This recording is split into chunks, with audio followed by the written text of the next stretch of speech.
कौन है ये प्रशांत किशोर? क्या है ये जनसुराज? अमूमन यही चर्चाएं भारतीय जनता पार्टी के खेमों में होती थी।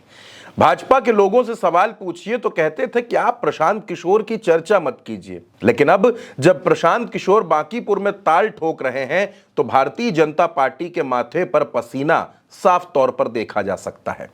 दोस्तों, बांकीपुर में 30 जुलाई को वोट डाले जाएंगे क्योंकि नितिन नवीन ने इस सीट से इस्तीफा दिया था। भारतीय जनता पार्टी ने यहां पहले जिनको प्रत्याशी बनाया उनको हटाया गया, बदला गया।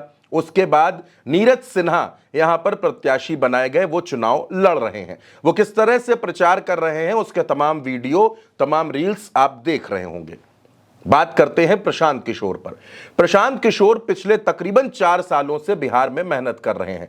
गांव गांव घूमे हैं, पदयात्रा की है। बिहार विधानसभा चुनाव में भी उन्होंने प्रत्याशी उतारे थे, लेकिन प्रशांत किशोर को जो उम्मीद थी वो हुआ नहीं, उनको कामयाबी नहीं मिली।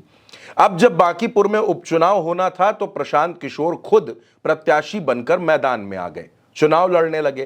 प्रशांत किशोर धुआंधार प्रचार कर रहे हैं। वैसे भी इलेक्शन मैनेजमेंट और स्ट्रेटजी के मामले में उनको महारत हासिल है।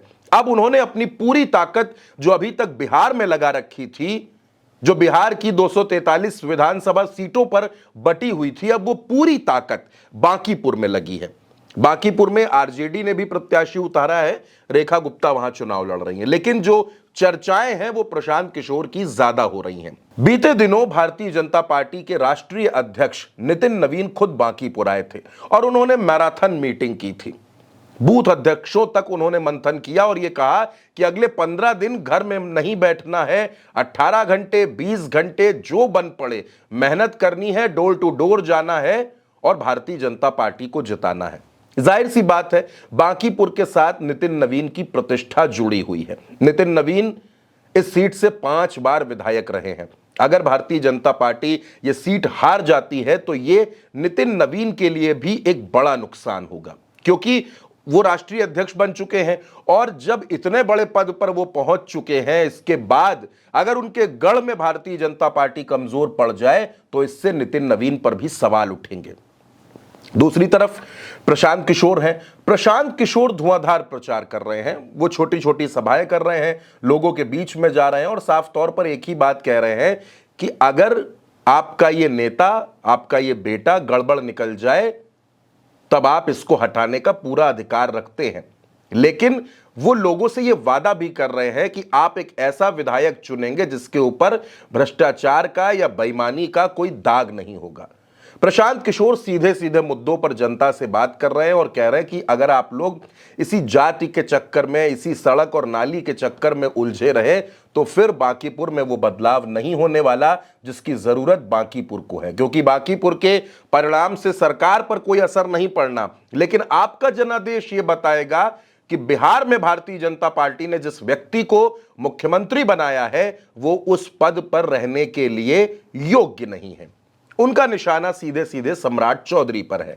प्रशांत किशोर, आप जानते हैं दोस्तों कि कई राज्यों में कई अलग अलग दलों के लिए स्ट्रेटजी बनाने का काम कर चुके हैं, लेकिन इसके बाद उन्होंने ये सब कुछ छोड़ा, अपनी पार्टी बनाई जनसुराज, और अब वो बांकीपुर में ताल ठोक रहे हैं। लोग ये कह रहे हैं कि समीकरण प्रशांत किशोर के खिलाफ हैं। लोग ये कह रहे हैं कि बांकीपुर में भारतीय जनता पार्टी का कमल ही खिलेगा, लेकिन प्रशांत किशोर की मेहनत में कोई कमी नहीं है। बहुत से लोग ये बात भी कह रहे हैं कि बांकीपुर में नंबर 1 की लड़ाई नहीं है, नंबर 2 और नंबर 3 की लड़ाई है, और वो लड़ाई पीके और आरजेडी के बीच में है। लेकिन पीके के जो समर्थक हैं, जो सपोर्टर्स हैं, वो ये दावा कर रहे हैं कि बिहार में इस बार बांकीपुर के उपचुनाव में जनसुराज अपनी पहली जीत दर्ज करने जा रही है। बीते दिनों जनसुराज के कई नेता भारतीय जनता पार्टी में शामिल हो गए, उनको शामिल करवाया गया, जिसमें केसी सिन्हा एक सबसे बड़ा नाम है, चेतना झाम्ब उसमें है। ये सब लोग भारतीय जनता पार्टी में शामिल हुए। अब अगर प्रशांत किशोर कोई चुनौती नहीं है, प्रशांत किशोर कोई चैलेंज नहीं है, तो फिर इस तरीके से जनसुराज के नेताओं को तोड़कर भाजपा में शामिल करवाना और यह मैसेज देना कि प्रशांत किशोर के खिलाफ जनसुराज में आक्रोश है, नाराजगी है। यह मैसेज बांकीपुर की जनता को देने की कोशिश हो रही है। लेकिन असल बात यह है दोस्तों कि प्रशांत किशोर ने पटना से लेकर दिल्ली तक भारतीय जनता पार्टी की नींद उड़ा रखी है। प्रशांत किशोर एक बड़ी चुनौती की तरह बांकीपुर में चुनाव लड़ रहे हैं। भाजपा ने यह सोचा था कि जनसुराज यहां पर किसी प्रत्याशी को उतारेगी, लेकिन वो नाम प्रशांत किशोर का होगा, इसके बारे में भाजपा को कोई अंदाजा नहीं था। नितिन नवीन खूब मीटिंगें करके गए हैं, मंथन करके गए हैं और आज की तारीख में भारतीय जनता पार्टी के बड़े बड़े नेता, सरकार के मंत्री तक बांकीपुर में कैंप कर रहे हैं। बांकीपुर का उपचुनाव बिहार की राजनीति को कौन सी दशा और दिशा तक लेकर जाएगा, ये नतीजे बताएंगे दोस्तों। लेकिन एक बात जो बिल्कुल साफ है वो ये कि प्रशांत किशोर की एंट्री ने बांकीपुर को दिलचस्प बना दिया है। क्या कुछ होने वाला है बांकीपुर में आपके नजरिए से, कमेंट बॉक्स में बताइएगा। नमस्कार।